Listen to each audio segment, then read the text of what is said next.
Hello, Ryan here, aka Mac, and welcome. Alpha 4.0 is starting to reveal how it is going to be changing everything we know in Star Citizen's PU right now. As always, a huge thank you to all of my patrons and channel members. Thank you so much for the support, it is truly appreciated, and if you do enjoy my videos, please do consider subscribing and helping the channel to grow. Now, before I begin, I won't be putting in any 4.0 gameplay from the Evocati tests here while it's with the Evos, as I know a lot of you don't want to see any visual spoilers and are waiting for either Wave 1 or Live. So I will just use the official Cloud Imperium B-roll rather than my own footage, but I will be streaming it over at twitch.tv/SuperMacBrother this afternoon if you would like to join us, and you are all more than welcome. So there are some massively significant changes coming to Star Citizen with the rollout of Alpha 4.0 in all areas, from components and ships and all of their stats and specs, to AI, which from patch to patch we have already seen huge amounts of updates releasing, from new behaviors, tweaks to their abilities like how they perceive audible and visual stimuli and how that can be impacted by the day-night cycle. Their social abilities too, with hearing them have conversations between one another and very soon offering players various small mission types, not to mention an astronomical update coming to the missions themselves, with the whole mission system being refactored and a dynamic mission system offering thousands of new missions that eventually, when combined with NPCs and the beacon system, will just explode even more. Plus, we have recently heard on Star Citizen Live and at CitizenCon all these changes coming to armour, making armour more important, allowing a lot more customization and range.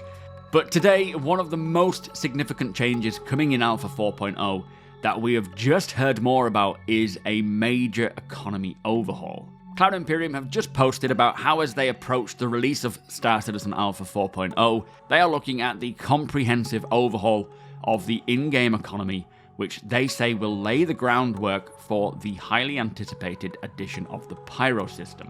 So they explain that keeping the in-game economy balanced is crucial to ensuring a fair and enjoyable experience for everybody, which I cannot agree with more. And this ongoing process requires careful adjustments, especially as they gear up to add Pyro, as this is going to be the first high-risk, high-reward star system. And to support its introduction, they are releasing a major overhaul to the in-game economy that will impact almost every aspect of Star Citizen, providing a more cohesive and sustainable framework for the verse. Now, we have seen quite a bit of balancing and tweaking to the in-game prices and rewards in a lot of areas already, but this update looks to take it to that next level.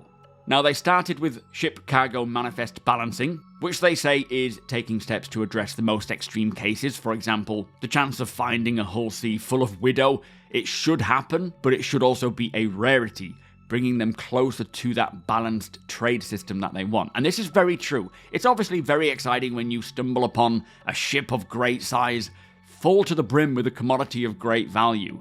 But if that happens all the time, not only will it water down the excitement of that happening, but it will also break the economy, as everyone can just find millions of Alpha UEC really quickly and easily, giving no sense of achievement when you can finally afford to buy that ship that you've always been wanting and working towards. Now, next, they rebalanced the prices for vehicle components and consumable weapons. For example, missiles and bombs will now be significantly more expensive to better reflect their power. And so, with the A2 or Polaris alike, this will encourage less ordnance spam and more thoughtful tactical use of ordnance, plus stripping derelict ships of missiles and bombs and so forth will be so much more worth doing now. So very happy to hear about that change. But also they have rebalanced quantum and hydrogen fuel prices to account for the quantum travel adjustments that they also spoke about in this post, but I won't go into that here. But these changes, they say, are to create a more authentic experience, especially for the long-distance cargo haulers. Now, FPS gear received similar treatment, with price adjustments for ammo, weapon attachments, and consumables like food, drink, and medical equipment. They have also reworked the code for every single mission, old and new, which is a big win. Hopefully this also results in these older missions working as intended. But the payouts will now align with their updated effort versus reward algorithm or mechanic to ensure a balanced experience across the board, while also covering the in-game events, which will offer a much higher reward than the regular missions, so kind of providing more of an incentive to take part. But they have also looked at all of the commodities in the game, their prices, what boxes they're available in, where we can sell them, their price elasticity, and how available they should be. And it is so important that we can sell everything. Fair enough, certain things will need to be taken to certain locations to sell, but being able to sell them, making sure that it actually works as intended, is so important. So when you find anything lying around, there is a place or a way that you can sell them, rather than just having to ditch them and leave them behind. Now, continuing with commodities, they then adjusted and in some cases completely reworked them to create a better, more fluid trade experience, which they say will keep trading gameplay more competitive no matter what size of cargo ship the players are running. And these changes affect every shop and every commodity in the game, benefiting traders, salvagers, and miners alike. Plus, they have also categorized commodities into hauling grades to suit various ship sizes, making trade routes more rewarding and specialized. Now, this is exactly what we have all been waiting for. The economy needs to cater for everybody. Every ship and every cargo type and size and every cargo hold needs to offer something. And for so long, there has only been a handful of commodities worth moving, a handful of ships worth using. This stuff is going to open that up to everything with their various dependencies. Now, for the Pyro system, it says they focused on the high-risk, high-reward concept, with new minables and unique rewards within contested zones. Also, Pyro's outposts will now be filled with contextual items suited to the harsh environment, along with rare items for those brave enough to explore, including a new Pico knife holder. Now, this is going to be exciting on so many levels, from incentivizing players to make the dangerous trip to Pyro to find these items or gather certain resources and rewards for the better pay or exclusivity of owning these rare items, but also for those who want to trade in these rare items, being able to charge a premium to those who don't want to venture to Pyro but still want them. And this already has me excited to go to Pyro off-gridding. I will certainly be doing an off-gridding series in Pyro, but what I will likely do as well is explore carefully and collect these rare items, bringing them back to Stanton to either display in my hangar if I want to keep them, or trade and sell to you lot, to my viewers, to my org mates. You could literally have players giving you a shopping list of items that they want, making a living, traveling back and forth to the Pyro system, and selling them to those who want them. Now anyway, one very significant statement from Cloud Imperium is they made all of these changes because their goal is to keep progress wipes to a minimum after this 4.0 update, which is why they are adjusting the economy to keep things balanced and engaging for the long haul.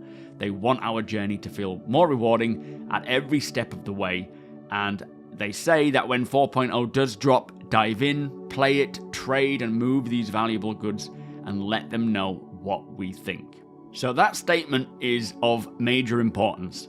We know they want to reduce the amount of wipes because it also provides them with long-term data, but with the state of the game and the PU as it is now, those wipes tend to have to happen quite often. With 4.0, it looks like they are aiming to try and create a balance as much as possible in all areas so that wiping is not necessary. So we could be going a long time in the 4.0 branch without a wipe. Of course, there will inevitably be one at some point, before it goes to 1.0 at the very least, but keeping it unwiped means that we can properly progress. Now, this has me very excited. Do not believe the claims that 4.0 will have no gameplay. It is going to be quite the opposite. Alpha 4.0 is going to change pretty much every aspect of Star Citizen. It is going to push all areas of the game out of this funk and into a cohesive, hopefully stable with server meshing, more balanced and enjoyable experience. From AI, missions, armor, environments, the economy, ships and vehicles, and so much more. And although we won't be getting the engineering system for its initial release, it won't be long until that does roll out. But there is clearly a lot of work going on into every aspect of Star Citizen, and I am so excited to see 4.0 release and the PU evolve from there on out, with very few wipes, giving players more reason to think and plan and collect and upgrade and explore.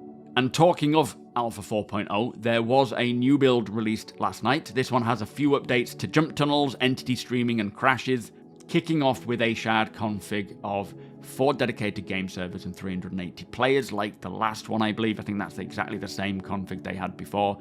I don't think Wave 1 is too far off, and hopefully once it goes to Wave 1, it can then just make its way through the other waves quickly and go to live before the end of the year, as that would just put us all in great standing for 2025. Of course, it could be live next year. It is not a guarantee by any chance that it will go live this year, but that is my hope. Anyway, that is all I have for you for this video. If you enjoyed it, please do consider subscribing and helping the channel to grow. Again, we will be playing some 4.0 over at twitch.tv/SuperMacBrother today, checking out this latest patch. You are all more than welcome. The link is below. Hit the thumbs up if you don't mind. It does the channel a big favor, and tick that notification bell if you would like to be notified when my videos go live. Again, a huge thank you to my patrons and channel members. Cannot do it without you guys. Thank you for watching, and I'll see you in the next one.